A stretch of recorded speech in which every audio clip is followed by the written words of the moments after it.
أعوذ بالله من الشيطان الرجيم بسم الله الرحمن الرحيم اللهم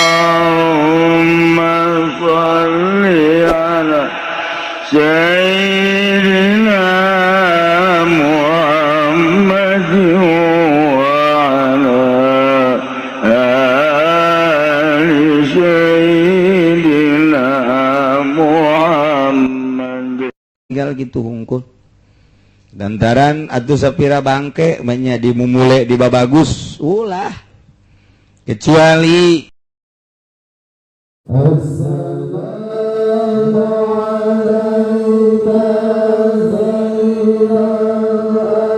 Billahi minasyaitonir rajim. Bismillahirrahmanirrahim. Wal muslimin minhu ngeriwayatkeun isun muslimin kadua imam muslim anhu saking Jabir radhiyallahu anhu muga nilareban dosa Allah anhu saking Jabir diwayatkeun ing lafadna Rasulullah nyegah sapagang jeung Rasulullah sallallahu alaihi wasallam ayyuja sosol gabru ingin tah den tembok apa kuburan wa ayyaqud alaih lan yantah wa ayyaqud lan yantah dodok yesi wong yatase kubur wa ayyubna alaih lan yantah den bangun opo alaihi ngatase kubur agurkeun wa ayyuqada lan yantah den dodoki apa ling ngatase kubur sami bae muttafaqun alaih utai hadis iku muttafaq alaih. Al-madal ijmali utai kilaiki kumana kang bangsa kesimpulan syuriatil ahkam syar'iyyah li jalbil masalih wa daf'il mafasid. Dan usarakeun apa pirang-pirang hukum kang bangsa syara' ijalbil masalih kadue narik ing pirang-pirang kamaslahatan umat lan nolak ing pirang-pirang karusakan. Pokona mah Islam mah anggranana adalah jalbil masalih wa daf'il mafasid. Jadi praktekkeun di negara ieu majang negara mempraktekkeun jalbil masalih wa daf'il mafasid. Ialah nu pertama diceramahkeun waktu di Lirboyo ku Gus Dur ketika diangkat jadi presiden menang sababaraha poe kemudian muktamar NU simkuring berangkat dia ke Jogja, di Jogja langsung ilu kaditu muktamar nu pertama dipidatokeun ku Gus Dur ieu jalbil masalih wa daf'il mafasid dek dipraktekkeun ku Gus Dur melalui cara-cara Gus Dur teu kesampaian lantaran dek jalbil masalih wa daf'il mafasid ieu perlu jelema-jelema nu handal maka diperbaiki heula tuh di parlemen supaya jalbil masalih jeung daf'il mafasidna serempak kakarak perombakan beberapa langkah terciumlah oleh Amerika maka dikasuskeunlah Gus Dur sebagai koruptor. Kitulah negara urang belum siap untuk baik lantaran geus kangeunahan korupsi boro-boro negarawan kiaiwan tetap aya dina koridor korupsi nantek dek iraha atuh jalbil masalih wa daf'il mafasid makin hari ku hari makin amburadul makin hari ku hari makin acak-acakan instansi mana kuari anu rapih, sektor mana kuari anu bener-bener jalbil masalih wa daf'il mafasid. Boro-boro nyieun deui aturan anu aya ge teu dilaksanakeun. Kajian teh mah urusan nyarana urang sebagai pecinta Allah, pecinta Rasulullah, pecinta Al-Qur'anul Karim, pecinta hadis. Apa dek milu apruk-aprukan jeung kitu. Tunggu tanggal mainnya. Tsunami bakal datang. Geus urang atuh urang baik bari bajal bil mazalina di lingkungan urang lalaudan. Bal ngaharepkeun negara anu kudu nyekel jalbil masalih wa daf'il mafasid. Kos kieu harapan para kiai diyayasankeun supaya aya keseimbangan pendidikan di negara untuk perbandingan jeung non muslim. Mun batur boga universitas manya Islam teu, mun batur boga rumah sakit manya Islam teu, batur boga berbagai lembaga manya urang teu. Dibuatlah untuk perbandingan lantaran memang henteu boga niatan nu bagus ketua yayasanana ngan sakadar hayang ganti merek mobil, logo, atuh mana buktina? Henteu jadi penyolek, penoel, penasehat pemerintah, malah menengadahkan tangan untuk meminta sumbangan-sumbangan. Nah, iyalah perlu dipikirkan jalbil masalih wa daf'il mafasid. Hukum disyaratkan untuk jalbil masalih wa daf'il mafasid. Adapun masalah organ mah geus cukup. Di mimiti RI 1, kemudian aya menteri, kemudian aya gubernur, aya bupati, aya camat, aya lurah, aya RT. Eta teh jang ngalaksanakeun jalbil masalih wa daf'il mafasid. Tapi ternyata dibalik jalbil mafasid wa daf'il masalih. Gitu tah kanyataanana. Rasakeun coba kiai anu di Golkar. Aya jalbil masalih. Tungtungna kiai anu di Golkar ge nyana nyumpahan pemerintah. Sial aing hanas ke Golkar sumbangan atletik. Goblok teteh pemerintah. Sial tuh. Tanyakeun ge ka Kipudoli. Geus jana ge marah kamari teh aing hanas pompanye ceuk teh. Jungan kabeli ban doang. Sial jasa. Ini niatna lain neuk ngadirikeun jalbil masalih wa daf'il mafasid mah pasti. Tungtungna teluh. Da eta kos karar itu. Da iyalah berpikir coba urang boga contoh kiai-kiai salaf, timimiti ahli fikir, Ibnu Rus, kemudian Imam Ghazali, kemudian belah dituna Imam Syafi'i, kurang kumaha. Pola pikir anu kelasna sulit dijagjag ku urang, tinggal nuturkeun, masya Allah ku hese-hese teh. Belah kamari batuh anu membuat bendera Indonesia merah putih sangsaka berkibar di atas dunia. Bung Karno atuh tinggal dituturkeun bae. Kunaon atuh ku hari jadi kararieu? Ieu ngaji ka mana sih? Al-Ma'nal Ijmali goreng. Masya Allah karim. Arerese jasa. Jadi cangkel asana urang nusok macaan kitab bae. Teu jauh ti ma'asi takwa pembahasan.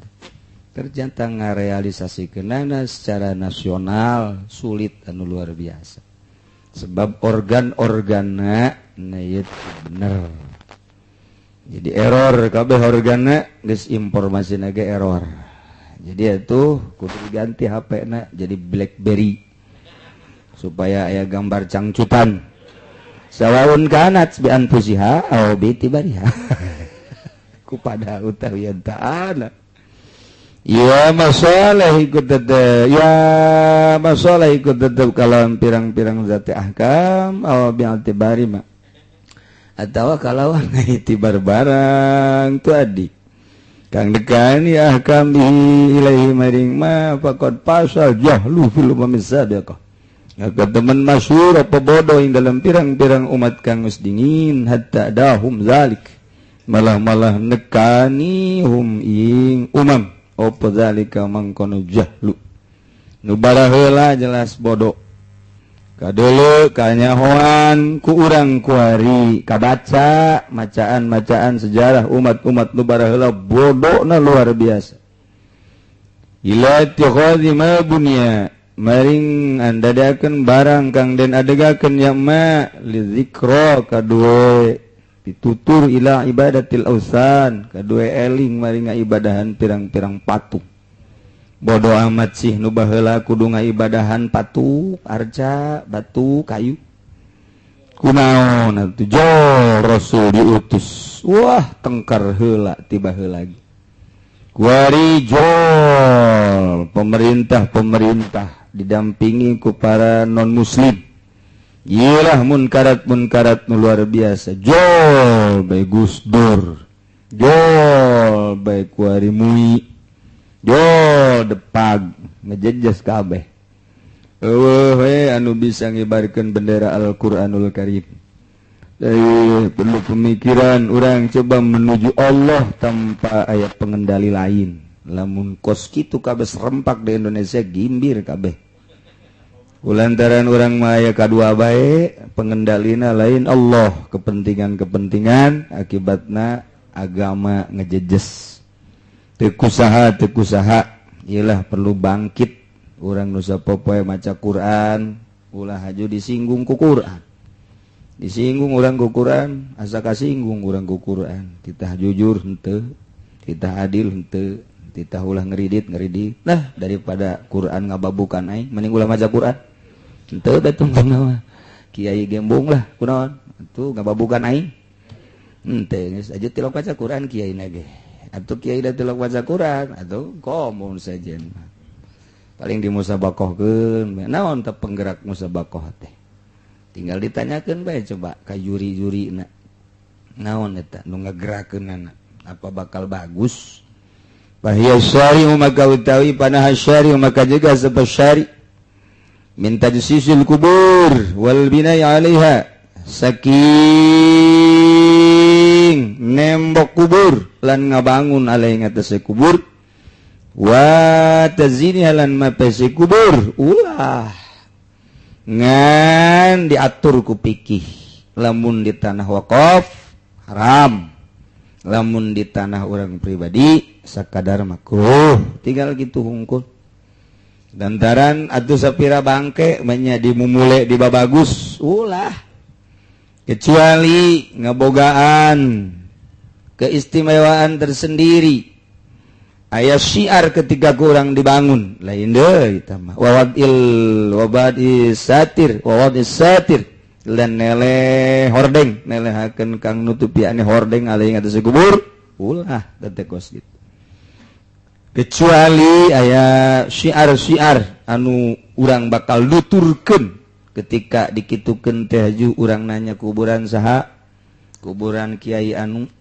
emang kumaha gitu mantak di tembok teh eta jadi beda jeung nu sejen oh lantaran nya nama kieu masa hirupna tah supaya ditanyakeun aing gitu bayi kunaon di tembok oh kieu kuburan Mang Anu emang kunaon gitu supaya kanyahoan nya teh tukang adu kotok eta tukang korupsi pasane saya kuburan Soeharto dibangun sedemikian rupa marmerna ge marmer Itali kuari coba ente ka ditu marmerna geus beak dicokotan wallahu alam kusaha beak geus marmer hese soal kos kitu mah lantaran atuh ai Allah henteu ngagerakeun maksudna dimumole supaya diziarahan dibangun toko-toko warung supaya jelema itu tertarik tapi ternyata kuari malah nu ngelang malah kuari geus dicarokotan marmer rusak kitu hurung herangna geus dipurkeun rahasia Allah. Tapi Gus Dur guari sabara miliar ngabangun kuburan, ngabangun tempat ziarah maksudnya, ngabangun jalan. Masya Allah, gerak Allah hese. Bung Karno diulah-ulah dibangun. Bahkan beberapa kiai menyatakan ulah ketika Bung Karno dipindahkan ke Blitar.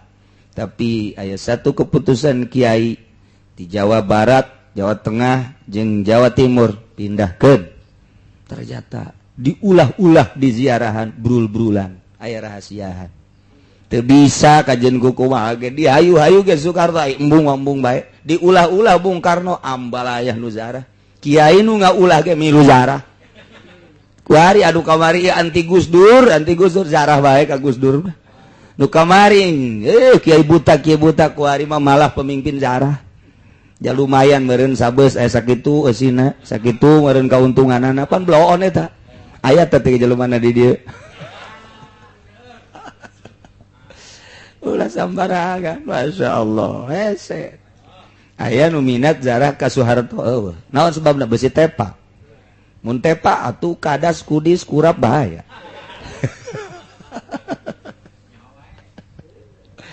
Ya kari kecuali ke Golkar, emang sekalian tepanya namanya. Saya tahu kadalon teman. Mana ye? Cek ke Golkar aing moal ngaji cenah. Ya Allah ya Rabb. Wa isatir alaiha walam silan ngusap bijidariha kalawan tembok kubur ulah cara di Iran. Oh, di Iran mah diciuman, diusap, digolemohan kuburan teh urang datang ke izin rasa. Datang ka ulah geus dah ulah ngaulahkeun zarah ka Iran mah bener paingan guru-guru. Ulah geus ulah zarah ka Iran. Begitu urang nempo tingkah zarahna bener tamu ulah. Datang ke lawang sujud jelema, Masya Allah karim, orang tinggal syahadat istighfar, sanajan akidahna meureun henteu, tetapi kan secara Islam temenan.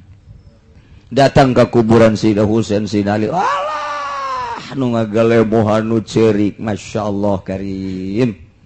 Idinya lah urang ge hampir ngaulahkeun nuturkeun guru-guru, baheula mah guru ngabejaan, ulah zarah ka Iran mah ulah kasina Husain cenah geus cukup hadiahan di urang bae sebabnya na mursyiduna ulah diulah ku guru thariqah ge ulah tapi urang hayang nyaho bener kuari bisa urang ngaulahkeun ulah nya bisi bapak-bapak deuk ka ditu ulah ka Iran emang kunaon ge mahal.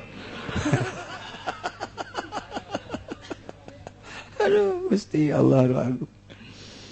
Oh, yang usapan tembokna kuatan galawan basiliz zariatil maqdiyati nararah dadalan kang den putusaken lil pasadi kedue karusakan wahada aya mah jalan rusak tabakos kitu wahada lan teh nahyu wal muafiqu ikut tawi yaza iku kang metuki lil hikmatil mu'tabarati kada hikmah kang den gawe ibarat bi asal tafsir ing dalam pirang-pirang rahasia nyarakeun at-tahlilul labzi wallahu a'lam bissawab.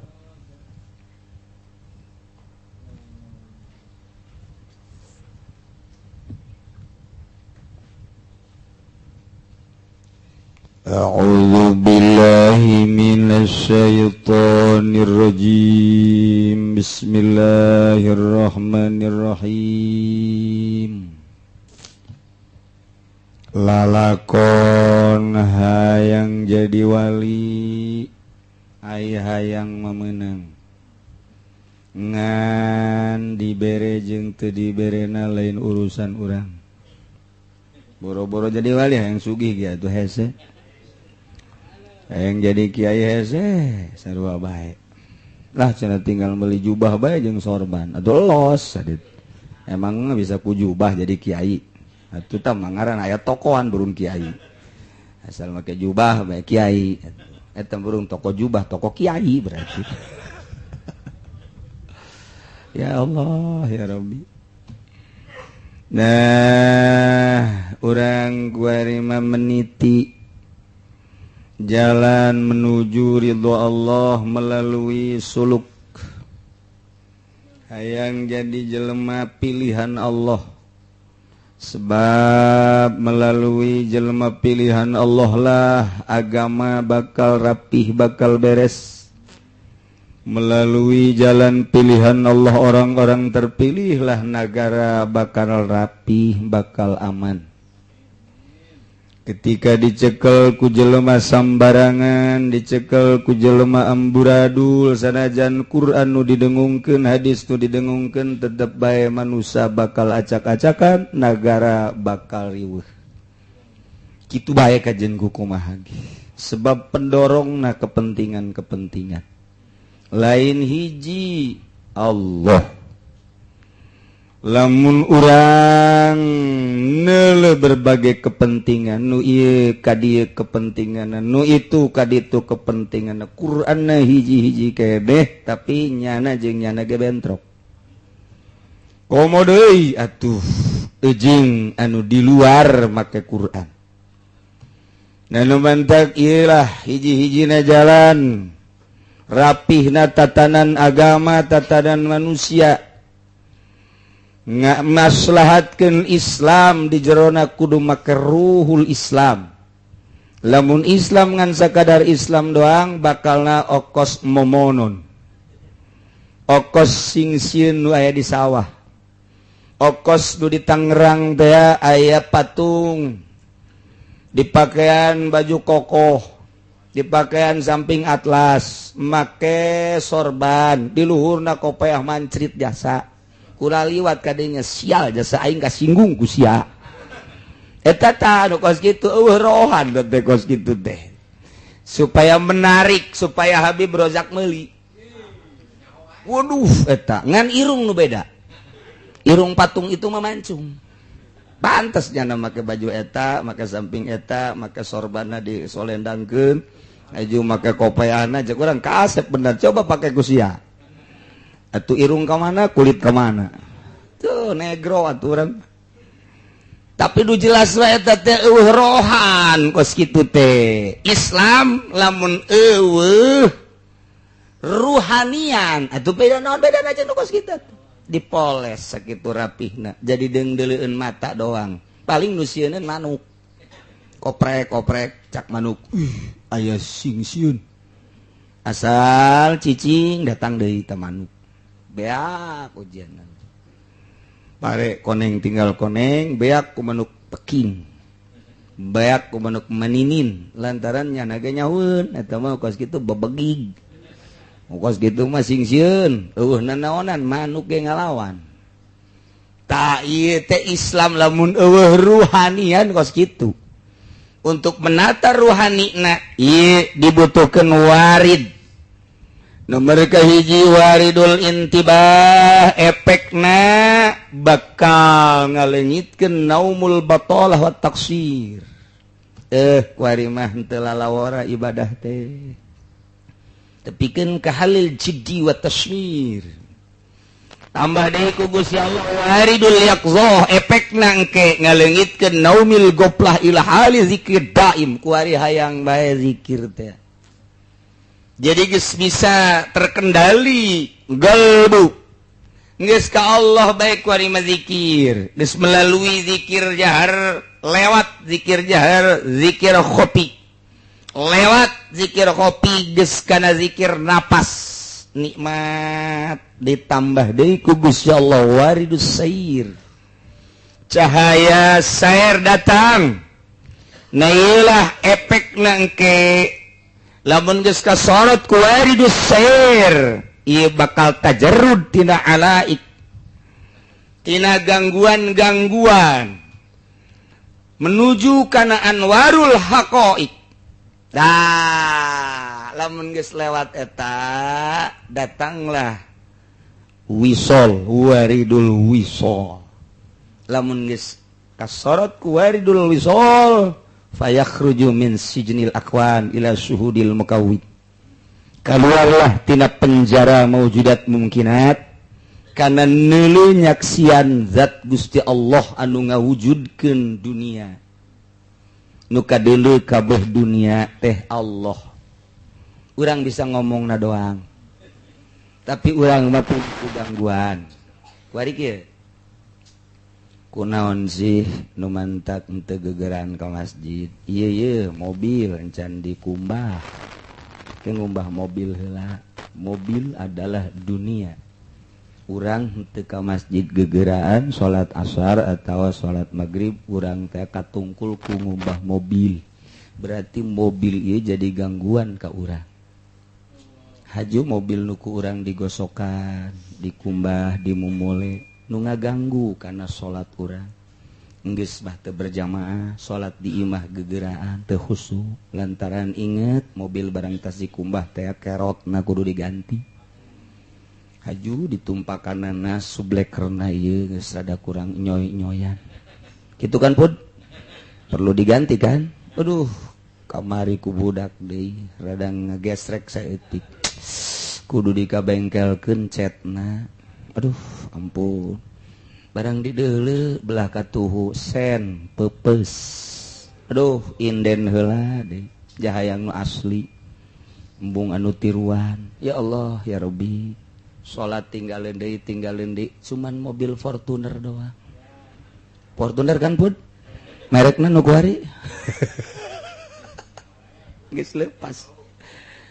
Nu kamari urang boga kijang sabaraha taun eta make Innova kaganggu urang ku Innova. Datang ke salat teu berjamaah, salat teu khusyuk gara-gara Innova. Tak kuari Innova teh geus dijual. Eueuh di leungeun urang kuari. Rugi amat nu kamari ngaganggu urang kuari geus eueuh. Kaganggu kuno eueuh urang. Pikir coba ku otak urang. Ya Allah ya Rabbi, ku bloon-bloon teuing teh nu kaganggu ku mobil. Kuari ganti ka Fortuner, leuwih luhur kagangguna. Nu kamari ge kaganggu ku Innova 3 tahun kan Pud?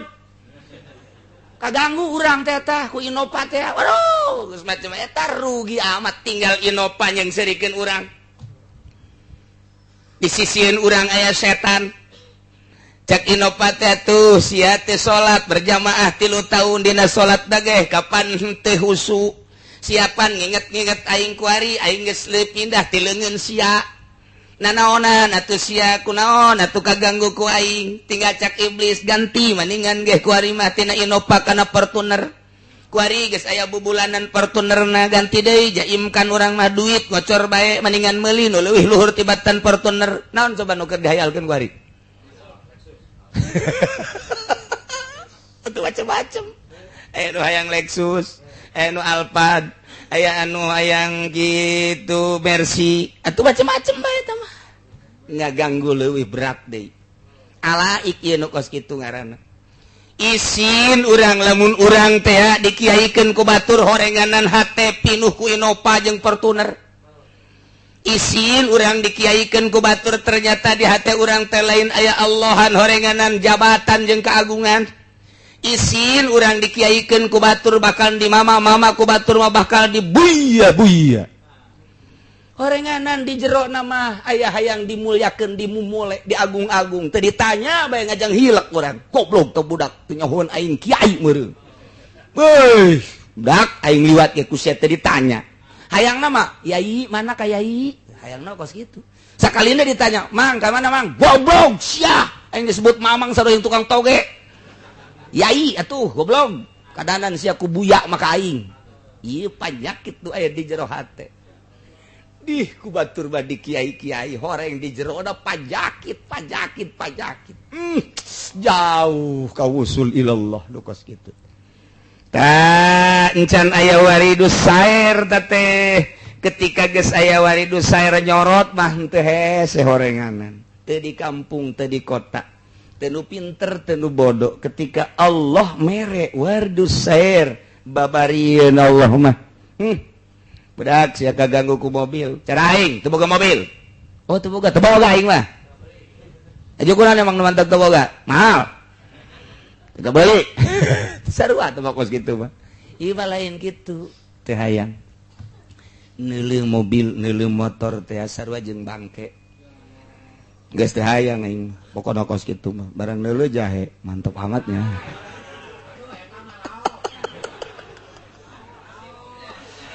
Lain deui jeung nu di imah bangunna ieu. Bibirna pohara amat. Insyaallah mun digegel waduh. Budak dek jadi wali teu jadi. Malah yang diwalian. kasorot ku waridus sair berangkat ke Allah na tersendat-sendat. Eta nu Allah teu bisa direkayasa kajen ku kumaha ge dipaksa ku urang teh ulah bogoh kana dunia, ulah resep ka awewe, ulah hese bae. Hese eta mah aja pamere Allah. Ngan urang teh cara doang. Tah kieu cek ahli toriko. Coba ge unggal ba'da salat zikir sesuai jeung aturan. Kemudian puasa kos kieu aya 10 teh nu dibuka lawangna 10 nu ditutup di antara nu 10 teh hiji ulah resep ka pamarentah, 2 ulah ancrup jeung pamarentah jadi pamarentah. Larangan teh dina toriko mah can usul mah. Kemudian kudu sahru teh penting, kudu hudang, kudu melek. Eta teh kudu dina toriko mah kos kitu teh kajenting sakedeung asal beunta bae ke SD. Mah jadi atuh. Tah eta kos kitu. Kemudian lamun menghadapi jelema sugih teh anu Allah lain nu nyana geus akurkeun bae kurang sugih jeung nu susah teh ngan nyana mah dibere anugerah bae ku Gusti Allah harta. Ge lamun bener mawa namun teu bener mapan cilaka. Nah urang teh urang nu keur ka Allah babarengan jeung nu sugih akurkeun bae jeung nu susah. Sebab hartana lain nu nyana nu Allah. Lamun urang boga perasaan harta nu nyana engke urang ngagilek angel ka datang. Tah eta cara-cara kos kituna lah nu hese dina toriko teh ai padu zikirna babari dek dikencengkeun dek dilalaunkeun atuh babari. Tapi kunaon aju aprak-aprakan jeung pamarentah. Ai kitu ulah jeung pamarentah satungtung encan usul ulah. Sebab naon engke bergerak di pamarentahna aya dorongan salian lillahi taala. Kudu geus lillahi taala. Lamun geus lillahi taala wajib nya babarengan jeung pamarentah. Wajib di sektor mana nu perlu nyana eusi ku nyana asal niatna geus lillahi taala ulah kabita ku dunia. Nah ieu nu kos kararina hese sote urang mun ngobrol kos kieu ketika Allah mere mah sot ku Gusti Allah sia mendek dipilih ku aing. Ketika lempang awas cek Gusti Allah ulah akur jeung batur sia mah sia batur mah batur. Ketika dina riungan udah sok dulu berkata tuh udah di mobil geus aya jeung sia mah cak haji pudali akur dah cenah angel deui bae asuh aduh ulah aya bimbingan khusus ti Gusti Allah anu nyanana ge teu nyahoeun kok jadi kos kieu seperti aya nu Noel bae ketika babarengan jeung pamarentah kade ieu teh aja lemah kadeleuna mah padahal mah ieu teh memonon. Jadi orang penuh kehati-hatian nang saha eta nang Allah. Aya naonan kok bisa kitu? Aya waridus sair. Pan sia mendek aing. Ulah gagal ku sebab babarengan jeung camat. Ulah gagal ku sebab babarengan jeung nu sugih. Ulah gagal ka aing ku sebab babarengan jeung kepala organisasi. Ulah gagal ku sebab babarengan jeung kepala naon kitu ngaranna jeung jawara. Tamanya namanya bae siapa bareng mah bareng bae ketika dibutuhkan tapi siapa pandai ka aing aya anu Noel seperti gitu sok kira eta waridus sair aya sok ketika urang deuleu dunia ih janu Allah teu hayang aing mah aya deuleungeunna titipan ketika babarengan jeung nu boga jabatan nu Allah ku Allah dek dicokot mah teu dicokot boro-boro jabatanna nyawana dicokot henteu ampun deui. Selalu kitu bae tah. Jadi teu kabita kana naon teh hiji we Allah. Ngan kos kitu teh tetep kudu ti Allah bimbinganana. Guru mah sakadar mere metode kieu sia. Adapun nu mere bimbingan khusus nama perasaan deukeut jeung Allah, Gusti Allah. Eta lah nu hese. Nah, kuari mah geus tah model kos kitu. Aduh, aya pembimbing bogalah perasaan. Melalui muraqabah lil Ka'bah, muraqabah lil malaikat, muraqabah lil rusul, muraqabah lin nabi, muraqabah lil aulia. Direnung kunyana.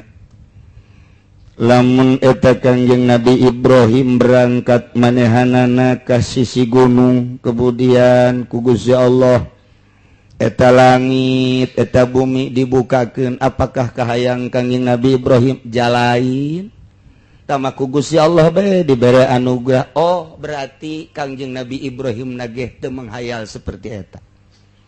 Lamun Kangjeng Nabi Musa titah berangkat ke Gunung Tursina, kemudian Kangjeng Nabi Musa berangkat Sanggesa berangkat cek Gusti Allah ikhlaqna alaika ya Musa. Copotkeun tarumpah anjeun 2 tarumpah anjeun. Berangkat ka dieu.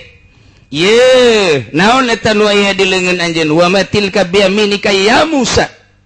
Cek Kangjeng Nabi Musa hiya asai atawakkau fiha wa ahusu fiha wa nabi wa fiha ma'aribu ukhra. Apakah hayang Kangjeng Nabi Musa ngahayal seperti eta? Henteu, ku Gusti Allah ditarik.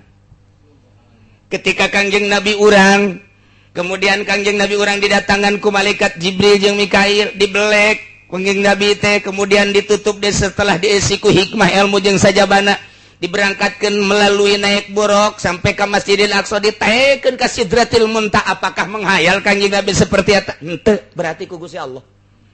Apakah Tuan Syekh Abdul Qadir diangkat jadi kutub teh hayangeun? Henteu, kageteun anjeunna ge ketika anjeunna diangkat menjadi kutub. Apakah eta teh kitu Imam Ghazali ketika diangkat jadi kutubul aulia manehanana ngahayal? Henteu, nu dihayalkeun mah hayang bisa deket jeung Gusti. Ketika dijadikan pilihan menjadi kutubul aulia kageteun nya nage horenganan dibimbingna ku Gusti Allah.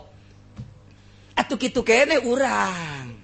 Ketika urang menghayal jadi wali, moal jadi wali-wali kecuali nikahkeun. Jadi tamang geus otomatis tamang geus. Wali mujbir. Teu bisa dihayalkeun. Satungtung urang boga kahayang hayalan, wali teu bisa dihayal. Wali teu cukup ku dihayal. Praktek wali mah teu bisa dihayal. Lamun urang menunggu iraha jadi wali, iraha jadi wali, iraha jadi wali, berarti nafsu urang aya di jero. Teu bisa jadi wali. Eta can disorot ku waridu sair. Ketika disorot ku waridu sair ku Gusti Allah, plak. Teu hayang dunia, teu hayang akhirat. Mimiti titah ngalepaskeun dunia. Geus ku ari mah ibadah teh menuju akhirat. Geus eueuh duniaan ku ari mah. Eueuh dunia materi, eueuh dunia jabatan, eueuh dunia kitu tahta, eueuh hiji bae akhirat. Eta teh can wusul ilallah. Ketika urang geus eueuh akhiratan, ja akhirat ge makhluk Allah keneh. Urang ku ari hayang sorga makhluk Allah. Nanaonan? Ketika urang can lepas ti dinya, can jadi wali keneh bae. Urang menuju akhirat bae, menuju akhirat teh moal jadi wali-wali. Ketika tek urang geus eueuh akhiratan. Cara eueuh akhiratan kumaha? Andai kata aya maung, kemudian maung dek ngegel urang moal robah lantaran nu dideuleu ku urang lain maung tapi Allah. Moal robah urang kajen dik digegel dik cangkerempek bae aing makhluk Allah sia makhluk Allah. Andai kata aing dek dikerekep ku sia atuh berarti Allah nu ngarekepkeun mangganya ngakeun sadaya-daya ka Gusti Allah. Mulai tah. Ketika manehanana zikir bae terus tengah penting ibadah ka Gusti Allah. Colodong bae dihareupeun urang aya makanan ti ditu ti sorga, urang menasikeun nyicipan makanan ti sorga berarti can jadi wali. Dodoja ti Gusti Allah. Jadi mah lain maksud hayang dikiriman ka daharan, aing mah hayang ka Allah. Kakarak jadi. Ketika urang makanan walaupun meunang di dahar ku urang. Tetapi lamun urang hayang tutup di dinya. Emang tujuanna datang ka dinya lain. Allah. Ketika orang ku Gusti Allah diberi keistimewaan, begitu orang ibadah nama mantep jasa haji orang diberi bisa hiber kos manuk alap-alap sing ada yang nembak bisa hiber orang ke Mekah, orang merasakan nikmat awat aing jadi wali bisa hiber eureun jadi walina. Berarti datang kadinya tak apa bare Allah nu eta mah kos kitu mah dodo jati Gusti Allah. Mentak ketika diberi kos kitu Gusti cabut tu kos kitu mah lain tujuan abdi. Ketika hujan teu kahujanan pang cabutkeun teh mah lain maksud abdi. Ketika ditembak teu teurak, boh Gusti ulah abdi mah teurakeun we abdi mah hayang ka Gusti bae. Dibere neule sorga, abdi mah teu hayang sorga, abdi mah hayang ge bidadarina. Batal deui bae. Teu hayang abdi mah. Andai kata dikasorgakeun jeung dikanarakakeun akur lamun memang ieu kudu kodinya ku Gusti. Da abdi mah teu hayang sorga tembung neraka. Hiji we Gusti. Babari ka ngomong mah. Coba praktekeun. Saya kunaon bantu salat duha bae. Sugan we atuh dibukakeun lawang rezeki. Wah jadi wali. Wah, saya kunaon ieu asana tahajudna rada warung supaya rada deres bae warungnya. Masya Allah Kiai nu belum Kiai begitu Kiai ngawirid seakan-akan ditanya Yai kulan kunaon eta nu mantap ngawirid sholawat jeung hizipo ngadoakeun Mang Anu nu mana jabatanana lantarannya nadek digeser supaya tetap didinya cak Gusti Allah dan naonan sia ibadah pakai kos karar itu atuh kunaon pakai kok kabatur sia geus datang ka mana ibadah sia aju sia lamun batur ngageser teu ngageser sesuai jeung kahayang sia kumaha lumayan aya kikirimanana Gusti oh aya kikirimanana hayang naon atuh sia cenah bejana mandek mere apaan sakan Gus jadi berarti kadinya ya Allah eta kos kitu bae hikmah urusanana dunia ieu mah lain geus lepas ti dunia akhirat geus lepas ti akhirat Allah lepaskeun dunia jeung akhirat ka Allah ketika urang teu disorot ku waridus sair hese bae ketika Allah geus jorot waridus sair nah payakhruju nyana keluar kosakumaha boros polonyon nyaha keluar kosakumaha buuk nu aya dina adonan roti diangkat polonyon ninggalkeun dunia jeung akhirat nyana manyana bae ka Gusti Allah na iyalah keistimewaan wali-wali Allah ketika geus waridus sair payakhruju minal alaik urusan-urusan dunia jeung akhirat anu jadi ganjelan halangan karena usul ilallah kunyana geus ditinggalkeun maksudna ieu adalah hayang tasruku alaihi anwarul haqaiq kuari enggeus datanglah ka waridul wisol kuari payakhruju min sijnil akwan kaluar tina penjara dunia neuleuh ka syuhudil mukawin urang kan gua ada di penjara ya. Penjara teh ya hartina belenggu. Mungkin ka belenggu ku jabatan, mungkin ka belenggu ku dunia, warung buktina, sawah buktina. Mobil buktina, kendaraan buktina, terutama nu aya di imah urang belenggu nomor 1. Anu kudu meuli kuda. Sepak kok kuda. Siapkeun kuburan. Tuh, 2,5 miliar teh kadengena mahal. Barang dek nyepak pamajikan murah orang lantaran belenggu urang teh lain dikendalikan ku Gusti Allah ku pamajikan moal jadi wali kajeun ku kumaha lamun aya pamajikan ngabeung berat ka urang tambah hiji deui sakalian di belenggu guys urang ngabobodo nu dihandap bae guys nu dihandap seuri nu di luhur puyeng tambah lamun masih kene jadi belenggu moal bisa mana belenggu na urang dikendalikan ditutah dititah ku pamajikan ketika urang deuk salat tahajud ka mana kak entah salat tahajud tiris ulah sok ka mana lanan ya kula geus siap tuh make sempak ya tama belenggu ge mantep tama kos gitu bila-bila perlu atuh unggal penting ngabelenggu urang tama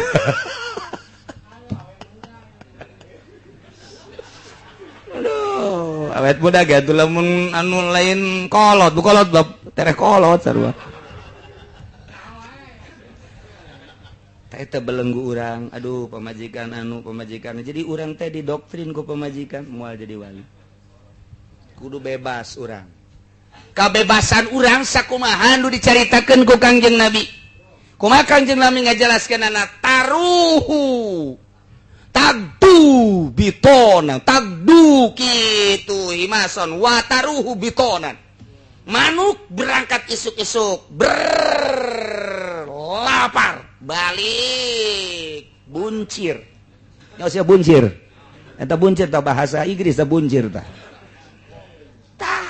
halang manuk mah ketika manuk eta hartina gambaran naon gambaran tawakal gambaran manehanana hirup bebas kamana bae manehanana ngalayang kumaha manehanana bae dek naon bae nukunyana di dahar kumahanya na bae ihibran di awang-awang kumahanya na bae sakadar beteung geus aya nu ngatur cak manuk ti Gusti Allah ketika aya dahareun bagus alhamdulillah ketika aya dahareun biasa bae alhamdulillah berangkat sayang na kebalik deka sayang na sesuai jeung kahayang manehanana nu ngaing nu ngalarang-larang manuk mah urang dibere gambaran ku Kangjeng Nabi kudu kos kitu nu mantak lamun manuk di kurungan ku urang teh acak manuk teh aing sanajan dibere cai sanajan dibere parab sabenerna mah lain dunia aing mah ja dunia aing mah hiberan di luhur awang-awang ku mah acak aing bae kaju aing ku siati teh di jero kurung isuk-isuk di paraban di pandian horenganan aing dipaksa kudu sasada sedengkeun aing mapan sasada teh kumaha aing bae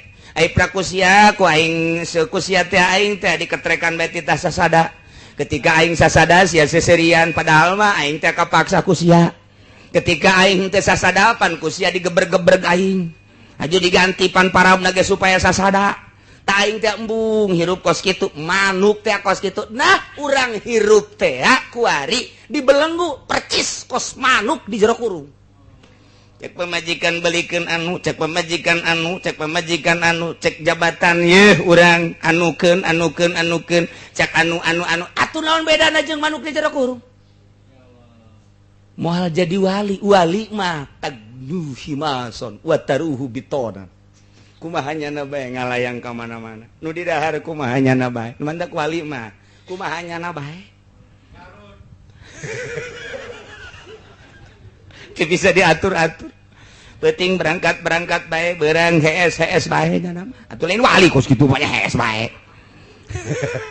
cek caritana kumahanya nabae hese jeung wali mah hese geura urang babarengan jeung Gus Dur moal betah lantaran kumahanya na bae ngundang sababaraha kali teu datang ai teu diundang datang solonong bae ku ari Habib Lutfi kos kitu kumahanya na bae nya mah hihiberan sakumaha manuk ai urang mah diatur kapan ku atasan urang anukeun eta mah deureus teh mah nya lantaran anu ngagaji ieu di imah urang diatur ku anak diatur ku pamajikan tah ieu lah urang hidup teu bebas waliullah mah hirup di awang-awang bebas lantarannya nama nganasehatan ge aya daek sia dinasehatan lantaran aing mah tugas aing mah nganasehatan ketika sia teu hayang dinasehatan lah atuh kumaha aing andai kata ngadengekeun nasihat aing alhamdulillah ja aing mah teu berkepentingan dibere ku sia aing mah teu hayang teu dibere teu hayang jadi hayang berarti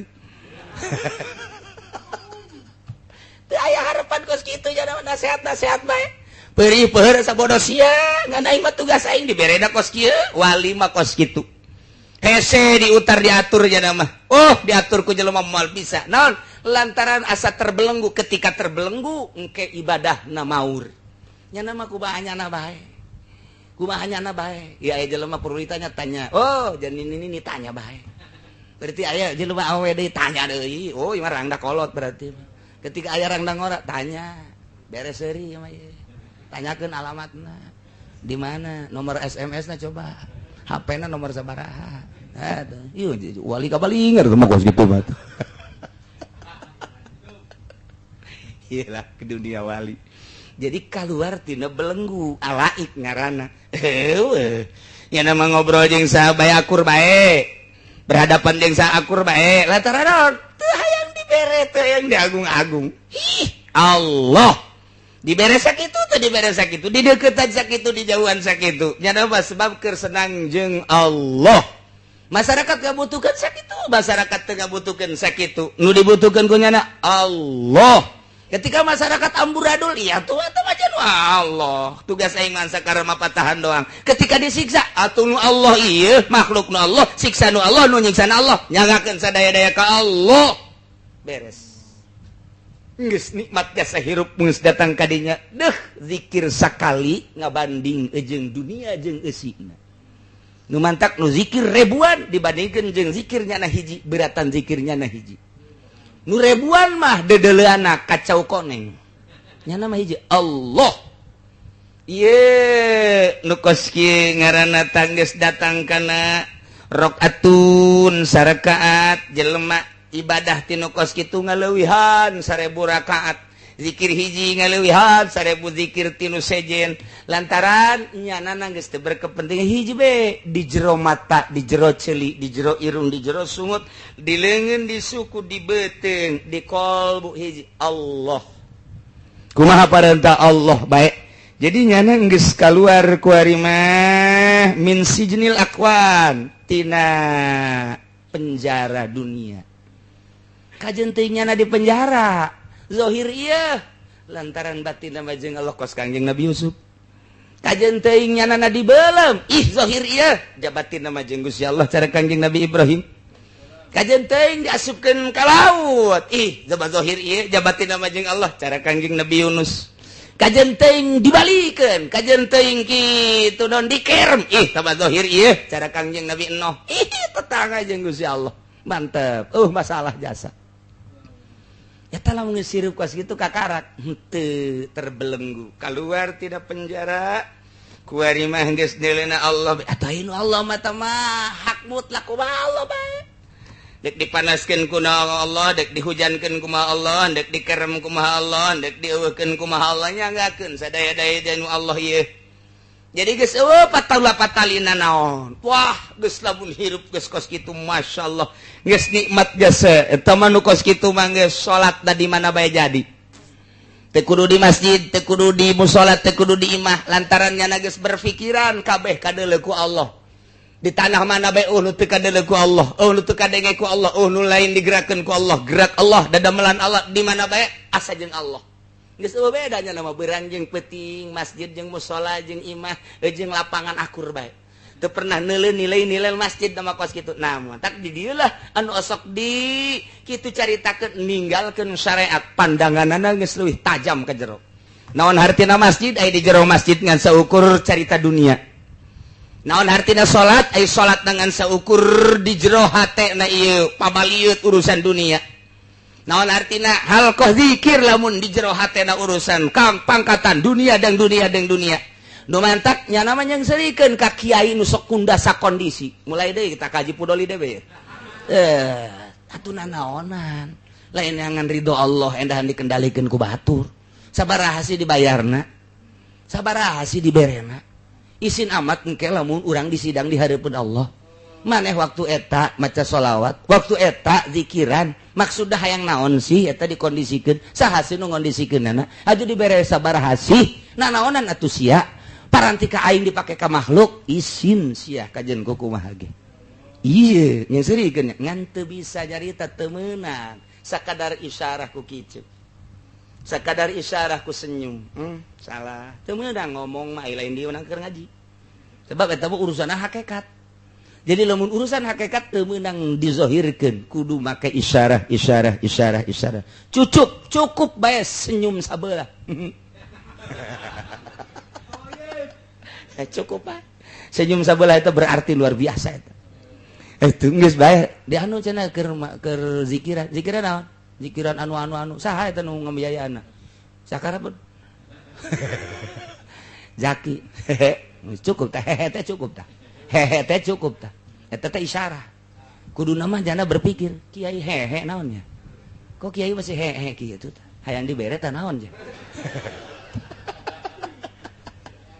ahli hakikat sangat berarti kiceupna senyumna serina penuh dengan isyarah teu meunang ngajelaskeun lamun lain keur ngaji lamun lain cilaka amat kakarak naon sebab besi dianggap adigung ku Gusti Allah besi takabur ku Gusti Allah nyaho kana hate batur besi ujub cak Gusti Allah sia turun sia pangkat sia ngajaga kaujuban jeung katakaburan sanajan batur salah menurut hakikat salah tetep ku senyum bae tetep ku seuri bae hehe ku senyum bae senyumna senyum sabelah pan aya senyum nu geulis